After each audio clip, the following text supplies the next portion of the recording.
Hello YT family, hi అండి. ఎలా ఉన్నారు? బాగున్నారా? ఈరోజు చూడండి మేమేం తెచ్చామో. నాటుకోడి పులుస్, నాటుకోడి లెగ్ ఇది చూడండి. మా హస్బెండ్కి నాకు నాటుకోడి అంటే చాలా ఇష్టము. అలాగే మా రాయలసీమ ఫేమస్ నాటుకోడి రాగి సంగటి. నేను మొన్న చెప్పాను కదండి మా అమ్మగారు వచ్చారని. చూడండి, ఈ రెసిపీ కూడా మా అమ్మగారినే చేయమంటున్నాను. ఎందుకంటే మా అమ్మగారు నాన్ వెజ్ బాగా చేస్తారు. నాన్ వెజే కాదండి, వెజ్ కూడా బాగా చేస్తారు.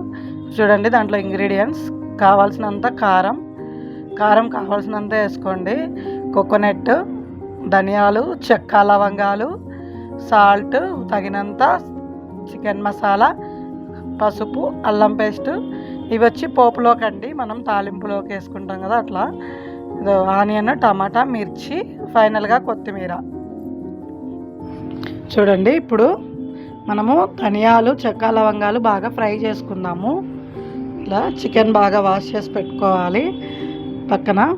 ఇప్పుడు కడాయి తీసుకుందాం. కడాయి హీట్ అవ్వాలా. కడాయి హీట్ అయిన తర్వాత మనము చెక్క, లవంగాలు వేసుకోవాలి. చెక్క, లవంగాలు వేసుకున్న తర్వాతే 2 నిమిషాల తర్వాత మనము ధనియాలు యాడ్ చేయాలండి. 2 ఒకేసారి యాడ్ చేస్తే అవి తొందరగా వేగిపోతాయి. ధనియాలు ఇవి మాత్రం వేగవు, పచ్చివాసన అలాగే వస్తాయి. అందుకని ఫస్ట్ లవంగాలు, చెక్క వేసుకోవాలి. ఇలా చూడండి, ఇలా ఫ్రై చేయాలి. అవి కొంచెం బాగా గుడ్గా స్మెల్ వస్తుందండి. ఎలా వస్తుందంటే మనం కూరలో వేస్తాం కదా అప్పుడు వస్తుంది కదా, అలా వస్తుంది. ఇవి ఫ్రై అయిపోయాయి. ఇప్పుడు ధనియాలు యాడ్ చేసింది. ధనియాలు చూడండి, ధనియాలు ఎక్కువ వేపకూడదు. వేపారంటే టేస్ట్ మారిపోద్ది. ఎందుకంటే లైట్గా వేయించాలి. అదే మా అమ్మగారు కూడా చెప్తున్నారు.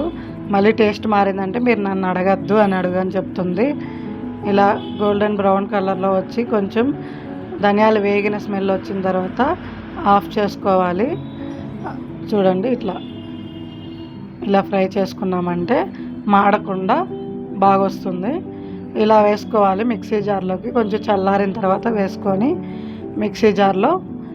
మిక్సీలో ఇంకా కోకోనట్, ఆనియన్ కూడా యాడ్ చేసుకోవాలి. చూడండి, అవి కూడా చేస్తారు మా అమ్మగారు. ఇదిగోండి, కోకోనట్ ప్లస్ ఆనియన్ కూడా మిక్సీలో వేసుకోవాలి. ఈ 3 మిక్స్ చేసిన తర్వాత ఈ 4 ఐటమ్స్ మిక్స్ చేసి బాగా మెత్తటి పేస్ట్ లాగా పట్టుకోవాలి. చూడండి, పేస్ట్ పట్టిన తర్వాత చూపిస్తాము. ఇప్పుడు కుక్కర్లో నాటుకోడి తెచ్చి రెడీగా పెట్టుకున్నాం కదా మనము, అది కుక్కర్లో వేసాయి 3 విజిల్ రానివ్వాలి. ఎందుకంటే మామూలు కోడిలాగా కాదండి, ఇది నాటుకోడి కాబట్టి ఇది కొంచెం గట్టిగా ఉంటుంది. అందుకే మనము కుక్కర్లో వేసి 3 విజిల్ రానివ్వాలి. కొంచెం ఉప్పు, చిటికెడు పసుపు ఇలాగే వేసేసి కొంచెం ఒక టీ గ్లాస్ నిండా వాటర్ వేయాలండి. చికెన్లో ఆల్రెడీ వాటర్ వస్తాయి. 3 విజిల్ పెట్టి తీయాలని చెప్పింది. ఇది ముందుగా మనం రెడీ చేసుకున్న పేస్ట్ అండి, 4 ఇంగ్రీడియంట్స్తో. ఇప్పుడు మనం పోపు రెడీ చేసుకుందామని చెప్పింది. ఇప్పుడు పోపుకి వెళ్తుంది. పోపుకి వెళ్ళిన తర్వాత మీకు చూపిస్తాను. ఇలా కడాయి హీట్ అయిన తర్వాత ఆయిల్ వేసుకోవాలి. మేము ఆయిల్ కొంచెం ఎక్కువే తింటామండి. ఎక్కువ కాదు, నార్మల్గా తినము. ఏమంటే నాన్ వెజ్లో అట్లా ఆయిల్ ఎక్కువ ఉంటేనే బాగుంటుంది. ఇంకా రాగి సంగటి కూడా చేస్తున్నామండి. దాని ప్రాసెస్ నెక్స్ట్ వీడియోలో నేను అప్లోడ్ చేస్తాను. ఇప్పుడు లాంగ్ లెంత్ అయిపోద్ది.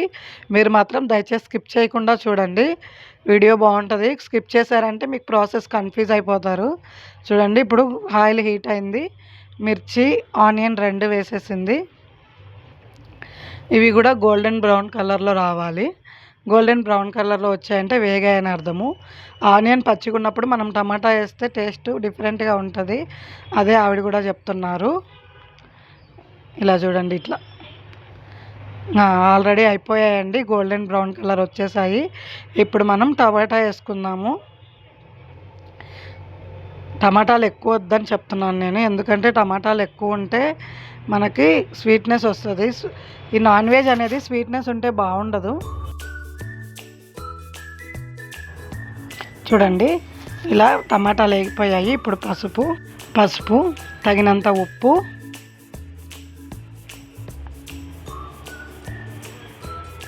మేము ఉప్పు కొంచెమే తింటామండి, ఎక్కువ తినము. ఎందుకంటే మా అమ్మగారికి కూడా కొంచెం హెల్త్ ఇష్యూ ఉంది. ఉప్పు ఎక్కువ తినడం మంచిది కాదు. అందుకే మేము ఎక్కువ కూడా తినము. ఇలా టమాటాలు ఆనియన్ జ్యూసీగా అవ్వాలి. జ్యూసీ అయిన తర్వాత మనం పేస్ట్ యాడ్ చేసుకోవాలి. ఇలాగే ఫ్రై చేయండి. ఇప్పుడు పేస్ట్ మనం యాడ్ చేద్దాము. ఇందాక రెడీ చేసి పెట్టుకున్నాం కదా, అదే ఇది ఇందులో యాడ్ చేసేద్దాం. ఓకేనా, నేను అంతా మొత్తం వేసేయమని చెప్తున్నాను ఎందుకంటే మాకు గ్రేవీ కావాలండి. మేము ఈవినింగ్ ఈ నాటుకోడిలోకి దోశలు వేసుకొని తిందాం అనుకుంటున్నాం. నాటుకోడిలోకి దోశలు వేసుకుంటేనే బాగుంటుంది అని అనుకున్నాము. అందుకే కొంచెం గ్రేవీ ఎక్కువే కావాలని మసాలా ఎక్కువే పట్టాము. నేను చెప్తున్నాను మొత్తం వేసే గ్రేవీ ఉంటే బాగుంటుంది, మధ్యాహ్నంలోకి రాత్రికి దోశల్లోకి బాగుంటుంది అని చెప్పాను. అందుకే ఆవిడ మొత్తం వేసేసారు. ఇలా మొత్తం బాగా మిక్స్ అయ్యేలాగా ఫ్రై చేసుకోవాలి. ఇప్పుడు తగినంత కారం మేము తక్కువ వేస్తున్నామండి ఎందుకంటే మా ఇంట్లో 2 చిన్నపిల్లలు ఉండారండి. అందుకే వాళ్ళు ఎక్కువ తినరు. మీకు కావాలంటే ఎక్కువ వేసుకోండి, కానీ కారం ఎక్కువ ఉంటేనే నాన్ వెజ్లో బాగుంటుంది, తక్కువ ఉంటే బాగుంటుంది ఫ్రెండ్స్. ఇలా చూడండి, మా అమ్మ ఎలా చెప్పారో అలాగే సేమ్ ప్రాసెస్లో చేయండి. హెచ్చు తగ్గులు చేసి మళ్ళీ బాగా రాలేదు బాగుండలేదంటే మాకు తెలీదు. ఇప్పుడు ముందుగా ఉడకబెట్టుకున్న నాటుకోడి కూర ఉంది కదా కుక్కర్లో, అది ఇప్పుడు దీనిలో మిక్స్ చేయాలి. చూడండి ఇట్లా సేమ్ ఇలా చిన్నగా వేసుకోండి. మళ్ళీ ఇలాగే వేసేసామక్క మీరు ముందే చెప్పలేదు మాకు, మళ్ళీ మా మీద చిగిరింది అని చెప్పొద్దు. ఓకేనా, చూడండి ఇట్లా మొత్తం గ్రేవీ ముక్కలకు పట్టేలాగా స్టవ్ సిమ్లో పెట్టుకొని ఇలా మిక్స్ అయ్యేలాగా బాగా మిక్స్ చేసుకోవాలి. ఇప్పుడు మా ఆయన వచ్చారండి టేస్ట్ చూడడానికి. చూడండి అబ్బా సూపర్. ఓకే లాస్ట్ అండ్ ఫైనల్గా అండి చికెన్ మసాలా వేసుకోవాలని చెప్తున్నారు. ఏ చికెన్లో అయినా చికెన్ మసాలా కొంచెం వేసుకుంటేనే బాగుంటుంది. ఫైనల్గా గ్యాస్ ఆఫ్ చేసి కొత్తిమీర, ఇదిగోండి కొత్తిమీర, చూడండి కొత్తిమీర వేస్తేనే ఆ కూరకి లుక్ వస్తుంది, ఫైనల్ టచ్ వస్తుంది. ఇలా కొత్తిమీర వేసేసింది, ఫైనల్గా అయిపోయింది మా కూర రెడీ. గ్యాస్ ఆఫ్ చేసి ఫైనల్గా మనం సర్వ్ చేసుకుందాం. ఓకేనా, ఈరోజు మేమంతా తిని టేస్ట్ చెప్పేంత చేయడం లేదండి ఎందుకంటే మేము బయటికి వెళ్ళేది ఉంది. ఎలాగైనా మా అమ్మగారు చేసిన చాలా బాగుంటుంది. చూడండి మీ చికెన్ నాటుకోడి పులుసు రెడీ అయింది మన సబ్స్క్రైబ్ కోసం అని అంటుంది. ఇదిగోండి ఫైనల్గా నాటుకోడి రాగి సంగటి సూపర్గా కుదిరిందని చెప్తుంది. ఇలాగే ఇదే ప్రాసెస్లో రెడీ చేయండి.